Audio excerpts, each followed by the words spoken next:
Hi there, and welcome to this episode of the Healthy Church Staff Podcast. My name is Todd Rhodes, one of the co-founders over at chemistrystaffing.com, and we are in the middle. I'm so glad you're here. We're in the middle, actually getting towards the end of our series that we're calling the 10 Commandments for Church Staff. And these are just kind of 10 rules, commandments, I don't know what you want to call them, that I've noticed over my last 30 years that I wanted to share with you. And these 10 commandments are not meant to be burdensome. I've said this in every episode. They're not meant to be burdensome, but they are meant to help you hopefully maintain some work-life balance. And this is my firm belief, if you can take a look at these 10 commandments and try to adhere to these in your work at your church, it could set you up just to have a really great kingdom impact in your ministry, both today and the years to come. Okay, so we've already looked at 7. Today we're on number 8. So if you've already missed the first 7, you're just joining us here, go ahead and hit subscribe. And when you do that, you'll get access to all of the first 7 as well. But today we're going to talk about, this is an interesting one. And it's one that I think we need to talk about more in the church, and we don't. We just chalk it up sometimes to stuff like that. It's all water under the bridge, right? We're talking about commandment number 8, which is seek reconciliation. And number 8, just like all the other 9 commandments, have a biblical basis for them. And today we're looking at Romans 12, verse 18, which says, if it is possible, as far as it depends on you, live at peace with everyone. King James says, if it be possible, as much as it lieth with you, live peaceably with all men. Okay, let's unpack that just a bit, okay? Because, boy, if you've been in ministry longer than 5 minutes, you know that there's conflict. There are personalities involved. There are differing ideas. There are differing motivations. There are differing strategies and philosophies. And they can get in the way a lot of times, and the church, man, can just be a hotbed for conflict. And I hear people talk a lot about conflict and how to get through conflict, but very seldom do I hear people talk about reconciliation. And reconciliation is just what we're talking about here in Romans. It's as much as it depends on you, live at peace. And that doesn't mean running away from a church that there's a lot of conflict in. It doesn't mean writing people off. It means just what it says. As much as it depends on you, try and get some peace. Try and get some reconciliation. Now, as we unpack this could be personally. This could be between you and another person, that there's some kind of conflict, that there just needs to be, you hope and you pray for a reconciliation. So it could be one-on-one. It could be maybe collectively as a staff at your church. Maybe there's conflict at the staff level that needs some reconciliation, and someone to step in and do some of that hard work of reconciliation and kind of bring the parties together. It could be even larger than the staff. It could be church-wide. It could be your whole church is just rife with conflict, maybe over a certain theological truth or leaning or something.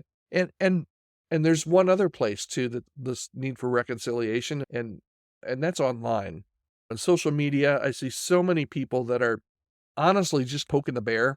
They're more concerned about being right than about relationships, or at least saying they're right or convincing people of their point of view.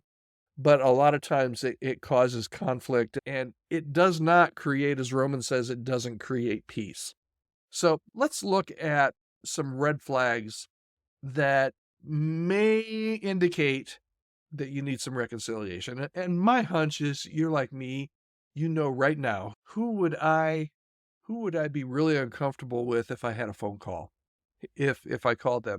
Who are the people on your do not call list or do not email list, right?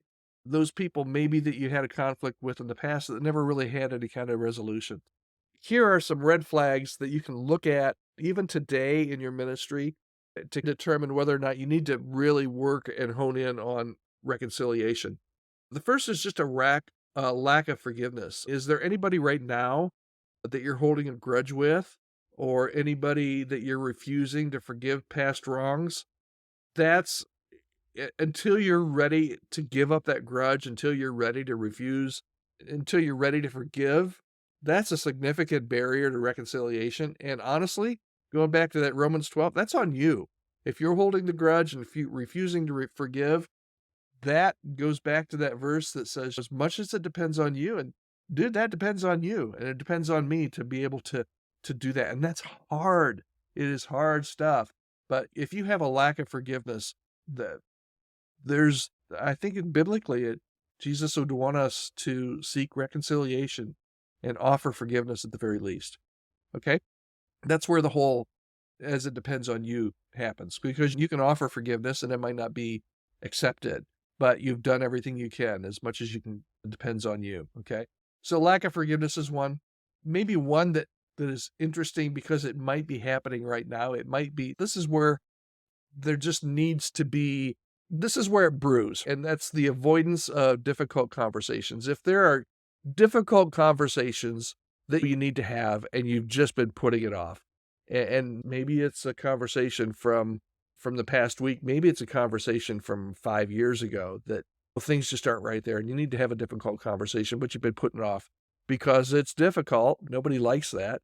If you're avoiding difficult conversations that you need to happen, that could be an area that the relationship is not right, and it may show a tendency to avoid any kind of reconciliation if you're really holding on to those.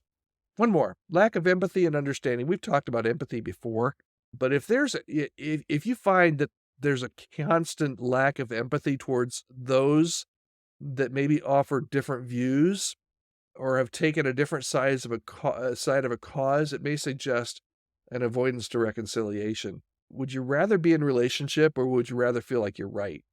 This is always dicey. I get this, but relationships matter, and particularly when you're on a church staff. People are looking to you and looking to see how your relationships are. If you have horrible relationships, if you're running from your current church and you go to interview at your next church, they're going to ask you about your relationships. And if there's not reconciliation there, it's going to be a red flag for them. It would be for me. As you look, here's what I'm going to ask you to do today. Just take a few minutes now and pray.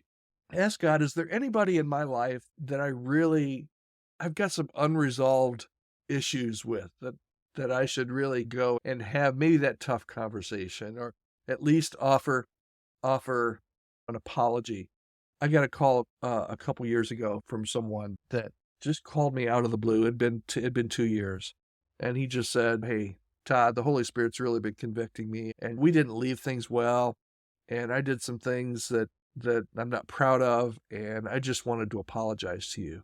And you know what? On the receiving end of that, for me, it was gone. And any issues in the past were gone. Do you know how much courage and how much obedience to the Holy Spirit that took for that person to pick up the phone and call after a couple years and say, "Hey, I want to work toward reconciliation here." It's huge. It's huge. I'm sure it was huge for him too. It's huge for you. It's huge for the person. So take some time to pray through that today. If you have any questions or any comments, you can always reach me at podcast@Chemistry Staffing. I'd love to hear from you. And if you've got any questions, we can move into another episode here at the Healthy Church Staff Podcast. We'd be happy to do that as well.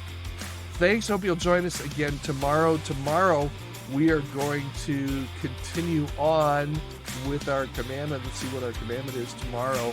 Our commandment tomorrow is, this will be good. This will be good. Love to dig into this. Be teachable. Be teachable. All right, we'll talk to you tomorrow.